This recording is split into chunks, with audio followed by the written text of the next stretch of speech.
Welcome to the Adventures of the Monad.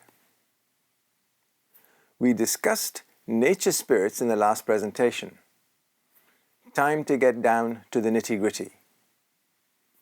There is no sex among nature spirits, no disease, and no struggle for existence. They have keen affections and can form close and lasting friendships. Jealousy and anger are possible to them, but seem quickly to fade away before the overwhelming delight in all the operations of nature, which is their most prominent characteristic. Ironically, there are images of satyrs from Roman times that depict them as sexual creatures. By the way, the main difference between a faun and a satyr lies in their physical attributes and characteristics. Fauns, originating from Roman mythology, have the hind legs of a goat and the torso of a man, symbolizing peace and fertility. On the other hand, in Greek mythology, satyrs have human legs and are depicted as stocky, hairy creatures with horse-like ears and tails. Satyrs are known for their wild and inebriated nature, often associated with wine and revelry, while fauns are more peaceful and harmonious. Satyrs are typically lustful and sly. Additionally, fauns are linked to Roman deities, Faunus and Fauna, while satyrs commonly follow Dionysus. These distinctions highlight the unique characteristics and roles of these mythological creatures. Back to their bodies, which have no internal structure, so they cannot be torn asunder or injured. Neither has heat nor cold any effect upon them. They appear to be entirely free from fear. Though tricky and mischievous, they are rarely malicious unless seriously provoked. As a body, they distrust humanity and generally resent the appearance of a newcomer on the emotional plane. So they usually meet them in an unpleasant or terrifying form. If humans decline to be frightened by them, they soon accept them as a necessary evil and take no further notice, while some may even become friendly. One of their own keenest delights is to play with and to entertain in 100 different ways children on the emotional plane who are what we call dead. Some less childlike and more dignified nature spirits have sometimes been revered as forest or local village gods. These would appreciate the flattery paid to them and would no doubt be willing to do any small service they could in return. The adepts know how to use the services of the nature spirits and frequently entrust them with a piece of work. But the ordinary magician can do so only by invocation, that is, by humbly attracting their attention and making some bargain with them, or by evocation, that is, by compelling their obedience. Both methods are highly undesirable. Evocation is also exceedingly dangerous, as the operator would arouse hostility, which might prove fatal. No pupil of a master would ever be permitted to attempt anything of the kind. Controlling nature spirits is the preserve of the Devas. Please leave it to them. Only black magicians attempt to arouse this kingdom of nature. The highest type of nature spirits consist of the sylphs, or the spirits of the air, with the emotional body as their lowest vehicle. They have intelligence equal to that of the average human. The standard method for them to attain individualization is to be associated with and love the members of the next stage above them, the emotional angels or devas. A nature spirit who desires experience of human life may obsess a person living in the physical world. There have been times when a particular class of nature spirit have physically materialized themselves and in this manner entered into undesirable relationships with men and women. Perhaps from this fact have come the stories of the fauns and the satyrs, though these sometimes also refer to a quite different subhuman evolution.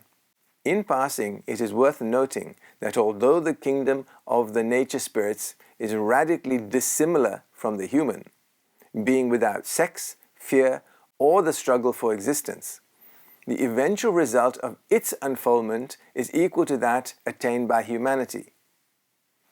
We finally come to the next cohort of entities that you know well. 4. The Devas. The beings called by the Hindus Devas are elsewhere spoken of as angels, sons of God, and other names besides. They belong to an evolution distinct from that of humanity, an evolution in which they may be regarded as a kingdom next above humanity. In Oriental literature, the word Deva is also used vaguely to mean any non-human entity. It is used here in the restricted sense already stated. They will never be human because most are already beyond that stage. But some have been human beings in the past. Fools. The bodies of Devas are more fluid-like than those of humans, the texture of the aura being looser. They are capable of far more significant expansion and contraction and have a certain fiery quality which is clearly distinguishable from that of an ordinary human being. The form inside the aura of a Deva, which is nearly always human-like, is much less defined than in a human. The Deva lives more in the circumference, more all over their aura than a human does. Devas usually appear as human beings of gigantic size. They have a color language which is not as definite as our speech, though in specific ways it may express more. Devas are often near at hand and willing to present and exemplify subjects along their own line of expertise to any human being significantly developed to appreciate them. Though connected with the earth, the Devas evolved through a grand system of 7 chains, the whole of our 7 worlds being as one world to them. Very few in our humanity have reached the level at which it is possible to join the Deva evolution. Most of the Deva Kingdom recruits have been derived from other humanities in the solar system, some lower and some higher than ours. The Deva evolution aims to raise their prominent ranks to a much higher level than that intended for humanity in the corresponding period. The 3 lower great divisions of the Devas are 1. Kama Devas, whose lowest body is the emotional. 2. Rupa Devas, whose lowest body is the lower mental. And 3. Arupa Devas, whose lowest body is the higher mental or causal. For Rupa Devas and Arupa Devas to manifest on the emotional plane is at least as rare as for an emotional entity to materialize on the physical plane. Above these classes are 4 other great divisions, and above and beyond the Deva Kingdom are the great hosts of the planetary spirits. We are principally concerned with the Kama Devas here. The general average level of development among the Devas is much higher than amongst us, for all the evil was long ago eliminated from them. They differ widely in qualities. A spiritual person may stand higher in evolution than some. Their attention can be attracted by particular magical evocations, but the only human will which can dominate theirs is that of a specific high class of adepts. As a rule, they seem scarcely conscious of our physical world, though occasionally one may render assistance, much as any of us would help an animal in trouble. They understand, however, that at the present stage any interference with human affairs is likely to do far more harm than good. It is helpful to mention the 4 Deva Rajas here, though they do not strictly belong to any of our classes. These 4 Devas have passed through an evolution which is undoubtedly not anything corresponding to our humanity. They are called the regents of the earth, the angels of the 4 cardinal points, or the Chatur Maharajas. They rule not over Devas, but over the 4 elements of earth, water, air and fire, with their indwelling nature spirits and essences. Other items of information concerning them are presented in this table. They are the agents of humanity's karma during our earth life, and they thus play an essential part in human destiny. The great karmic deities of the cosmos, the Laipika lords, weigh the deeds of each personality when the final separation of the principles takes place at the end of its emotional life, and give, as it were, a mold for an etheric double exactly suitable to its karma for the person's next birth. But it is the Deva Rajas who have command of the elements of which the etheric double must be composed, arrange their proportions to accurately fulfill the Laipika's intentions. The term etheric double, in this case, does not refer to the principal etheric, which is part of the incarnating monad series of envelopes, but to the template that the Devas responsible for building the body a mold incarnates into. So, the Laipika lords determine the body's blueprint and how it will look and function. The Deva Rajas build it, controlling the host of elementals we have discussed.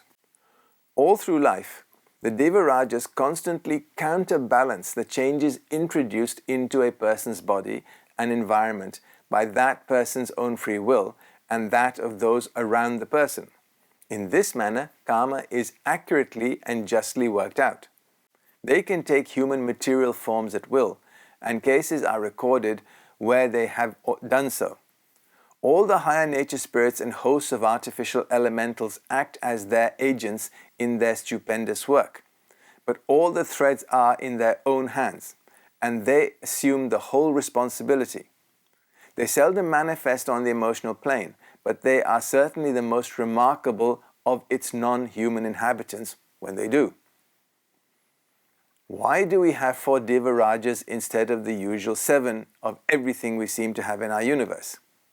There are 7, but outside the circle of initiates, little is known, and even less may be said concerning the higher 3. In the next presentation, we will conclude our exploration of the inhabitants of the emotional world by examining artificial emotional entities. Thank you.